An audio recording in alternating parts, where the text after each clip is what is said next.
मुजफ्फरनगर जनपद में संरक्षित वन भूमि पर कथित रूप से हो रहे अवैध और भ्रष्टाचारपूर्ण कार्य को लेकर जाट महासभा ने कड़ा रुख अपनाया है। संगठन ने जिला वन अधिकारी को एक ज्ञापन सौंपकर वन विभाग की एक इकाई एवं संबंधित कर्मचारियों पर नियमों की अनदेखी करते हुए अवैध कार्य कराने का गंभीर आरोप लगाया।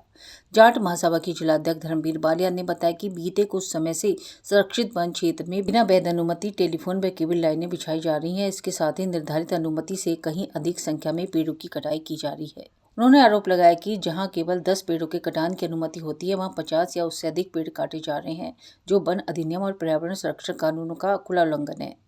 महासभा का कहना है कि इस विषय में पूर्व में जिला वन अधिकारी से टेलीफोन पर भी शिकायत की गई थी, लेकिन अब तक कोई प्रभावी कार्रवाई सामने नहीं आई। आवश्यकता पड़ने पर संगठन इन स्थलों को मौके पर दिखाने के लिए भी तैयार है। जाट महासभा ने मांग की कि संरक्षित वन भूमि में हुए सभी अवैध कार्यों की निष्पक्ष एवं उच्च स्तरीय जांच कराई जाए।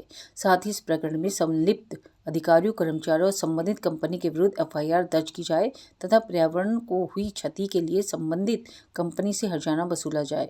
पीने से जो चट्टावल रोड गई उस पर चौड़ीकरण होना सड़क का, उस पर पेड़ कटने थे तो निशान लग गया। तो वहाँ पे 7 पेड़ लिपट के जिनकी गोलाई 11-11 फुट चौड़ी है, उन पेड़ को 7 पेड़ को रोक दिया। बाकी पेड़ उसके पिछली तरफ भी जो उनकी भी सूद में थे उससे अगले में भी काट दिए, उसके सामने के में भी काट लिए।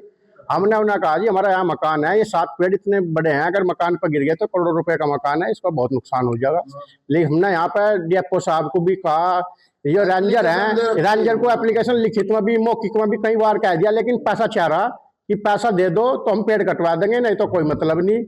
वो एक लड़की आया साक्षी से तो भेज दें, उसके हाथ में कुछ है नहीं।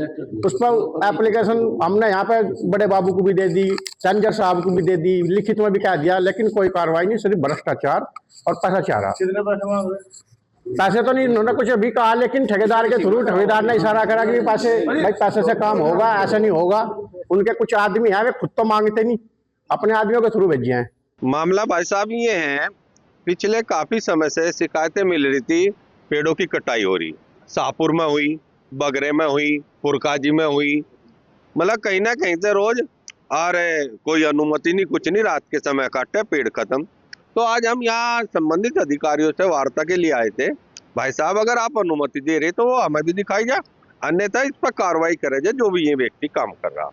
यहाँ सोनकर जी एक रेंजर है, सबसे ज्यादा मामला भ्रष्टाचार का उन्होंने फैला रखा।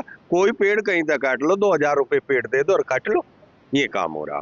अभी एक ऐसा व्यक्ति हमें पीने के बैठे थे, उन्होंने बताई है, उनसे पैसे की डिमांड करी गई। एक अभी रमेश नाम का व्यक्ति था, उससे 50,000 रुपए लेके बपर रोड पर अवैध लाइन डलवा दी। तो ये ऐसे कई केस थे, हम उन्हें भी लेकर आए। और अभी हमने डीएफओ साहब से भी कहा, अगर हम गलत है तो हम आपके साथ चल रहे हैं, और आपको दिखा रहे कहाँ लाइन डली, गड्ढे खुदे पड़े। अब भी आप देख लो, वहां जाने को तैयार नहीं, पता नहीं क्यों नहीं देखना चाहते। हम अब भी अपनी बात पर कायम है, और आप लोगों को भी मैं दिखा कर ले आऊंगा, गड्ढे खुले पड़े। ये तो आपने कितने समय आपसे दिया है? उन्होंने शांति ढंग से हमारी बात सुनी और ये आश्वासन दिया कि जो भी दोषी है हम इसकी जांच करा के कार्रवाई करेंगे। उनके द्वारा शिकायत हुई, कई सारे मुद्दों ने शिकायत की, अब इन पे जांच होगी। जैसे कि इन्होंने शिकायत की जो कुछ अवैध काम हुए हैं, उनकी हम देखेंगे कहाँ पे क्या गलतियाँ हुई हैं। अगर जिन लोगों ने गलत काम किया उनके खिलाफ कार्रवाई होगी, और देखते अगर हमारी स्टाफ की सहयोग करेगी तो उनके खिलाफ भी हम कार्रवाई करेंगे, क्योंकि जांच में कमेटी बनेगी, जांच में थोड़ा समय भी लगता है, तो प्रॉपर निष्पक्ष जांच होगी, इसका विश्वास होगा। एक कार्रवाई होती है। देखिए कई बार जैसे मेरे पास शिकायतें जो आती हैं आम के पेड़ को लेकर के, तो आम के पेड़ों में डीएचओ रिपोर्ट लगाते हैं। वो अगर फलदायी क्षमता कम हो गई तो पेड़ काटने की अनुमति डीएचओ देते हैं। तो उस पर शिकायतें कई बार होती है कि हरे आम के पेड़ क्यों काटे जा रहे हैं, पर ये डीएचओ रिपोर्ट लगाते हैं, और जो सरकारी व्यवस्था के हिसाब से उसमें वन विभाग का ज़्यादा रोल नहीं होता आम के पेड़ों को लेकर। ज़्यादा शिकायतें उसी को लेकर के आती हैं।